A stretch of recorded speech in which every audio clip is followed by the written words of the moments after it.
Bonjour, bonjour et bienvenue dans cette nouvelle vidéo où nous allons continuer notre atelier numéro 2. Nous allons rentrer plus en détail sur tout ce qui est interprétation des instruments de votre partition. Nous allons détailler des choses que nous avons survolées dans la vidéo précédente. Nous allons aussi parler de l'outil MIDI. Nous allons détailler aussi quelques spécificités sur les instruments. Et toutes ces informations, en fait, on va les retrouver dans le Human Playback. Alors, retrouvons notre partition Vivaldi.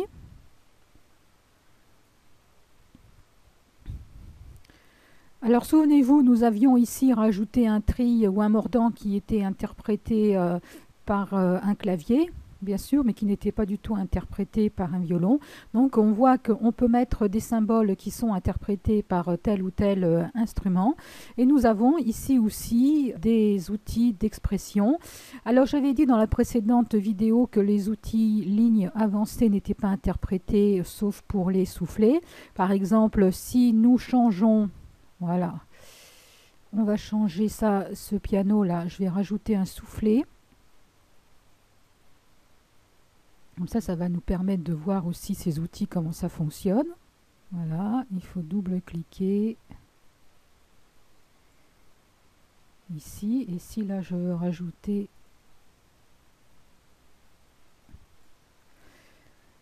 Voilà. Je vais le déplacer. Et donc là, on voit à partir de quelle note va commencer ce soufflet et sur quelle note il va se terminer.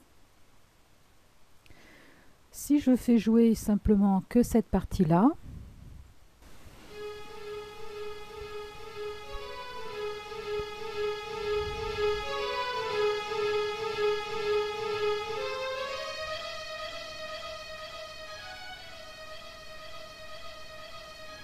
voilà, vous voyez ici aussi que vous pouvez faire jouer différemment les notes avec tous les moyens d'expression que vous avez à disposition dans Final. Mais vous avez aussi un autre moyen, nous en avions brièvement parlé, ce sont les outils MIDI. Ça peut être utile si vous utilisez certains VST, car là, nous avons beaucoup travaillé et nous allons continuer à travailler avec les sons Garitan. Et comme les sons Garitan sont fournis avec Final, il y a beaucoup de choses qui sont déjà pré-réglées. C'est ce que nous allons voir aussi plus loin dans cette vidéo. Mais si vous utilisez un VST autre que Garitan, vous allez avoir besoin d'intervenir au niveau MIDI. Donc ça aussi, nous le verrons plus en détail dans les prochaines vidéos. Mais nous pouvons déjà voir ici le fonctionnement de l'outil MIDI. Ça va nous permettre de faire un exercice aussi là-dessus. Par exemple, là, voilà, là ce que j'ai fait ici, je peux le faire aussi directement en MIDI. Alors comment que ça se passe? Je vais sélectionner l'outil MIDI. Je vais sélectionner les mesures sur lesquelles je veux travailler. Voilà. Et là, dans l'outil MIDI, je veux dire sur quels paramètres je veux intervenir. Donc nous avons déjà vu dans la vidéo précédente les vélocités. Vous pouvez jouer aussi sur la durée des notes ou sur le tempo. Et vous avez aussi les données continues, les continuous data. Alors qu'est-ce que c'est? Vous pouvez contrôler certains contrôleurs, comme on dit. Vous pouvez intervenir sur certains contrôleurs. Il faut savoir que les commandes MIDI, nous avions dit que c'était une série de chiffres. En fait, il y a en particulier deux chiffres. Le premier chiffre correspond à une commande et le deuxième chiffre correspond à la valeur de cette commande qui va de 0 à 129. Tout ça, c'est une norme qui a été créée entre différents fabricants d'instruments dans les années 80. Alors là, je veux jouer sur le volume. Donc vous voyez ce qu'on appelle le code CC, souvent, hein, le Continuous Data, le code CC. Là, vous pouvez jouer sur la modulation. Si vous sélectionnez, si vous voulez jouer sur le code CC1.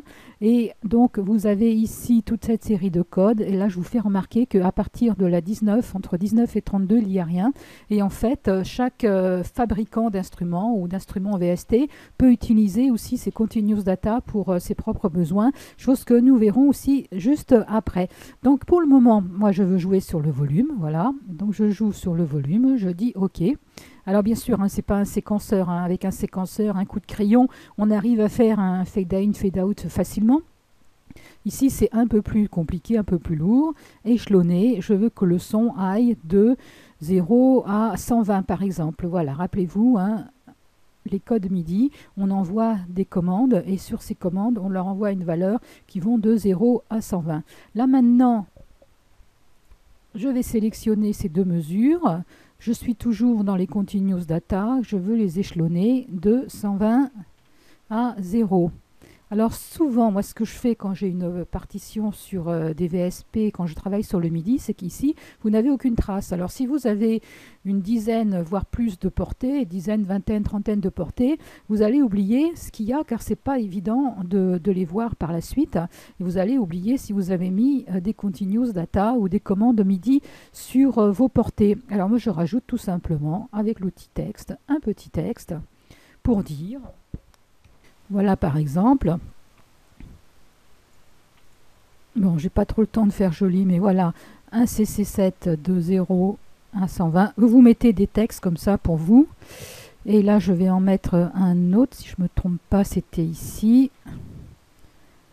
Un CC7 220 à 0 sur 2 mesures. Et maintenant nous allons interpréter.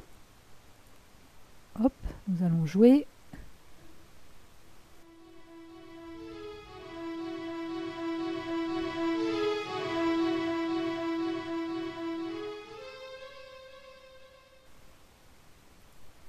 Voilà, et si je joue ces deux mesures,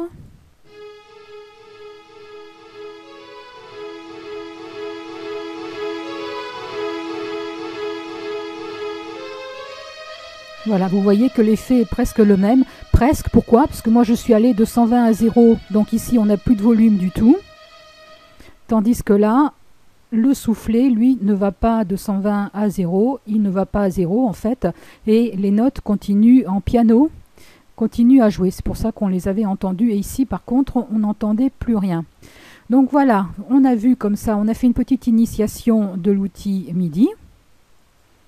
Voilà, et si on double-clique ici, on peut voir, comme là, j'ai toujours les Continuous Data et j'ai le contrôleur 7 qui est sélectionné, on peut voir ici que je suis intervenu au niveau de ces mesures. Donc là, j'ai la mesure numéro 2, parce que je ne suis pas au début. Voilà. Donc là, vous pouvez voir que ma commande volume, elle va de 0 à 100. On peut le voir ici, 120, pardon. Et elle redescend à 0. Nous aurons l'occasion de revoir plus en détail cet outil MIDI avec d'autres VST. Voilà, donc je voulais aussi vous montrer ça. Pour sortir, il suffit de cliquer, vous allez sortir. Alors, si nous voyons maintenant les instruments. Donc là, je suis bien en VST. Là, j'étais en Smart Music, je vais prendre l'ARIA Player. Et rappelez-vous qu'il faut ensuite réaffecter les instruments. Alors, je vais retirer ça. Voilà, donc là, j'avais choisi un violon. Alors, maintenant, nous pouvons voir que vous avez un violon, alors player 1, player 2, player 3, solo, EKS. Alors, qu'est-ce que c'est que tout ça? C'est que tout simplement, ces violons player 1, 2 et 3, il y a des subtilités dans l'interprétation musicale entre ces trois violons. À vous de les choisir, de les tester. Nous n'allons pas tous les faire ici, mais il y a des subtilités au niveau de l'interprétation, au niveau de ces quatre violons. Et ici, pourquoi KS? Tout simplement parce que ce sont des instruments qui utilisent les key switch. Alors, on va revenir quand même à notre situation de la précédente vidéo. Donc, rappelez-vous, il faut cliquer sur le nom de l'instrument. On sélectionne le violon, voilà. Et là maintenant pour l'alto, je reviens, hop, hop, et là, ça va être ces instruments qui vont être joués.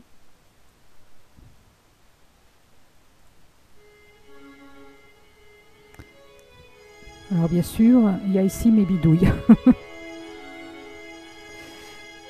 Voilà. Alors, quelles sont les différences entre les différents instruments? Nous pouvons voir ici. Déjà, dans un premier temps, nous pouvons voir, alors là, quand c'est blanc, ça veut dire que c'est l'instrument qui est actif. Donc là, quand je clique, c'est l'instrument que nous entendons. Si je clique sur le alto solo, c'est l'alto.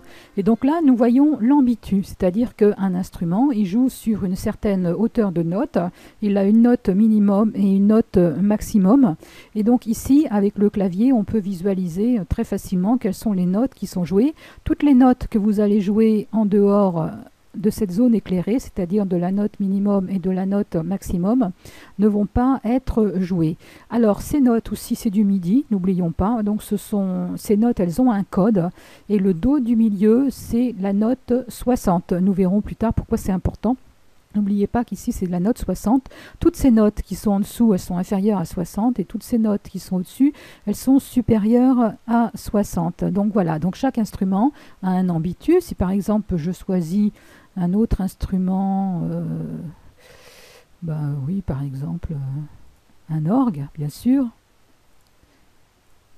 Donc là, hop, je le mets actif. Bien sûr, l'orgue a un ambitus beaucoup plus important. Mais quand même, si ces notes-là sont jouées, on ne va pas les entendre. Et à partir de là, on va les entendre. Donc si on fait un tour rapide quand même de l'ARIA Player, donc là vous avez les infos, donc là vous avez des contrôles. Alors vous voyez CC20, CC22, CC23, ce sont des codes, les fameuses commandes MIDI sur lesquelles vous pouvez ici intervenir. Donc là, si vous envoyez des codes sur ces commandes-là, 20, 22 et 23, vous allez jouer sur certains filtres.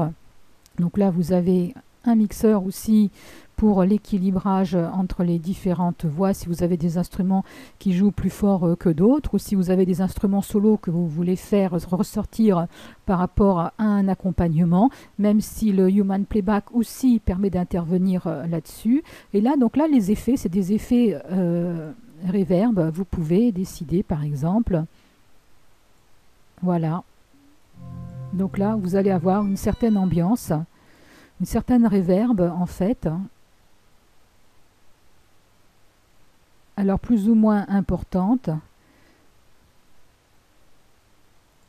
Par exemple, l'ambiance chapelle. Donc là, ici aussi, vous en avez d'autres. L'ambiance concert hall. Et vous pouvez jouer aussi sur ces différents paramètres, sur la reverb, l'équaliseur qui filtre certaines fréquences, qui fait que vous pouvez mettre en avant, mais vraiment en avant, faire ressortir certains instruments plus clairs par rapport à d'autres, ou alors le damping pour tout ce qui est oscillateur. Alors, hop, setting, donc là, ce sont des informations, par exemple, la place mémoire qui est occupée en RAM par l'instrument courant. Bon, voilà rapidement ce que l'on peut trouver sur l'ARIA Player. Vous pouvez aussi jouer sur certaines pédales, par exemple la pédale de sustain. Ça va continuer à jouer comme ça. Hop, ça veut dire que la note ne s'arrête pas.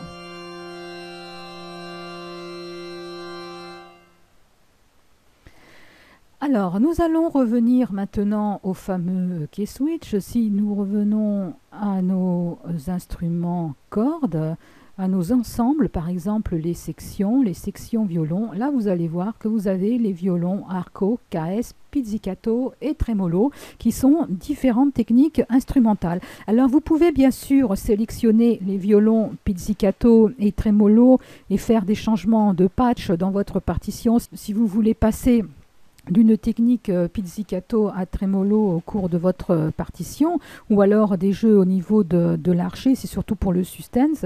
Mais vous avez aussi la possibilité d'utiliser le même instrument, le violin KS, c'est-à-dire que c'est un instrument ou un groupe d'instruments qui utilisent les key switch. Alors les key switch, qu'est-ce que c'est? Un key switch, c'est comme un interrupteur, on va dire. Voilà, c'est un interrupteur.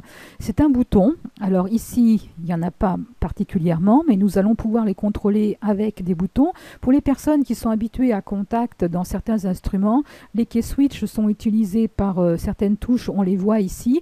Nous allons pouvoir faire la même chose avec un mapping dans Final. Nous allons pouvoir faire un mapping sur les key switch et comme ça ces notes n'apparaîtront pas au niveau des portées, nous les mettrons dans un outil expression. Alors qu'est-ce qu'il y a comme key switch par exemple pour cet instrument violin KS? Mais il y a trois techniques instrumentales. Il y a le sustain, donc les notes qui sont tenues, il y a le pizzicato, voilà, et si on passe au key switch suivant, le tremolo. Ça veut dire que vous n'aurez pas à changer d'instrument si vous voulez passer d'une technique à une autre. Au lieu de faire des change patch, de changer d'instrument par commande MIDI, vous allez pouvoir envoyer un key switch différent qui est aussi une commande, mais de façon beaucoup plus facile. Et d'ailleurs, ça apparaîtra de façon plus intéressante aussi sur votre partition pour que votre violon tout d'un coup se mette à jouer quelques notes en pizzicato pour ensuite revenir en sustain. Donc voilà pour les key switch. Alors les key switch sont très utilisés, hein.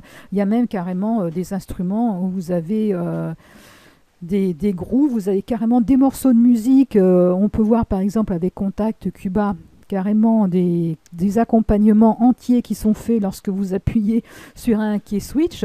Les key switch est utilisé pour pas mal de choses. Bon là bien sûr, je n'ai pas parlé encore de la particularité de tout ce qui était percussion. Nous ferons des tutos spécialement pour ça. Mais donc les key switch ont été surtout utilisés pour passer d'une technique instrumentale à une autre tout en gardant le même instrument pour ne pas avoir à changer de patch. Ce qu'il faut savoir, c'est que changer de patch, ça veut dire recharger en mémoire tous les samples qui correspondent à cet instrument. Donc c'est quelque chose d'assez lourd.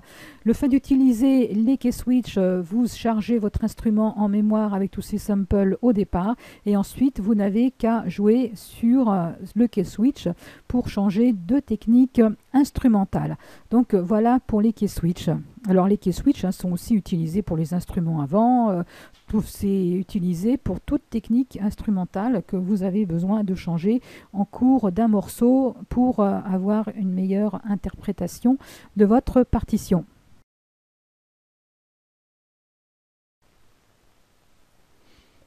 Nous rentrerons dans les détails du Human Playback dans la prochaine vidéo car il y a beaucoup de choses encore à dire. Nous allons pratiquer ce que je viens de dire. Par exemple, nous allons utiliser un instrument, le violon. Là, je vais mettre hop, hop, hop, violon KS.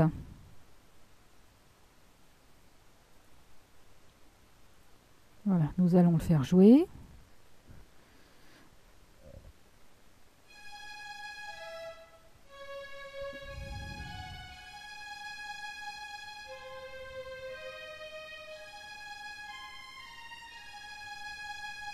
Voilà.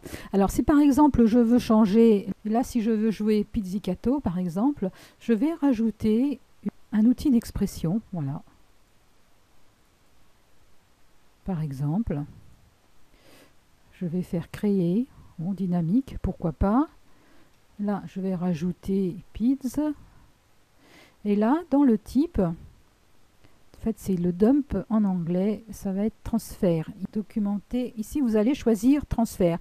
Le nombre d'unités, c'est le nombre de messages qui va être envoyé au MIDI quand le curseur arrivera sur la note au moment de la lecture. Donc en l'occurrence, on va envoyer 3 commandes. Dans les données, nous allons ici mettre 144. C'est une commande pour dire note on, pour activer la lecture de notes. Alors ici, nous allons mettre le numéro de note qui correspond à la technique que vous allez choisir. Par exemple, bon, je sais que l'arco c'est 0, pizzicato c'est 5, tremolo c'est 7, je crois. Je vais vous mettre dans l'article un document, vous aurez le détail pour toute la batterie d'instruments Garitan. Vous aurez les ambitus et vous aurez aussi tous les codes MIDI pour pouvoir jouer avec les key switch.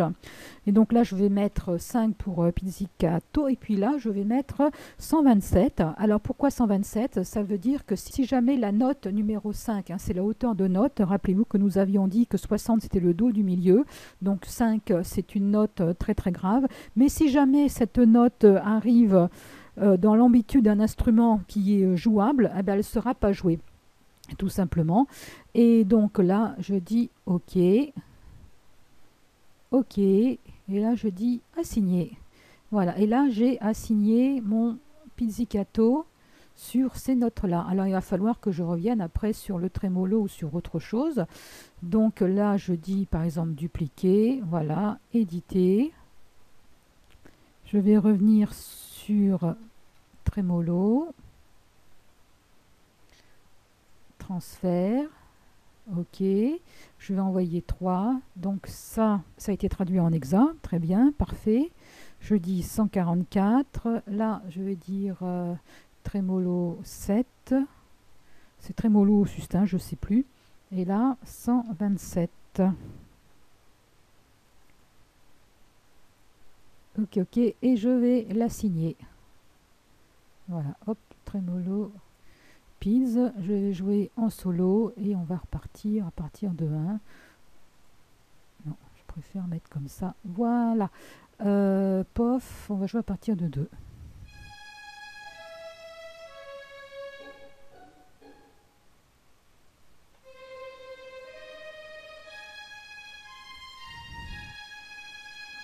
Voilà, donc vous avez vu, en chargeant en mémoire un unique instrument, vous pouvez sélectionner grâce au Keyswitch les différentes techniques instrumentales. Je vais vous mettre dans l'article un document qui va vous préciser tous ces Keyswitch pour tous les instruments Garitan. Si vous utilisez aussi d'autres VST, vous savez aussi maintenant comment faire et comment jouer. Et vous voyez, c'est quand même sympa d'avoir ici une indication de la technique instrumentale qui doit être utilisée par l'instrumentiste. À la prochaine vidéo où là nous allons détailler le Human Playback, car tout ce que nous avons vu ici, nous allons le retrouver aussi dans le Human Playback. Au revoir.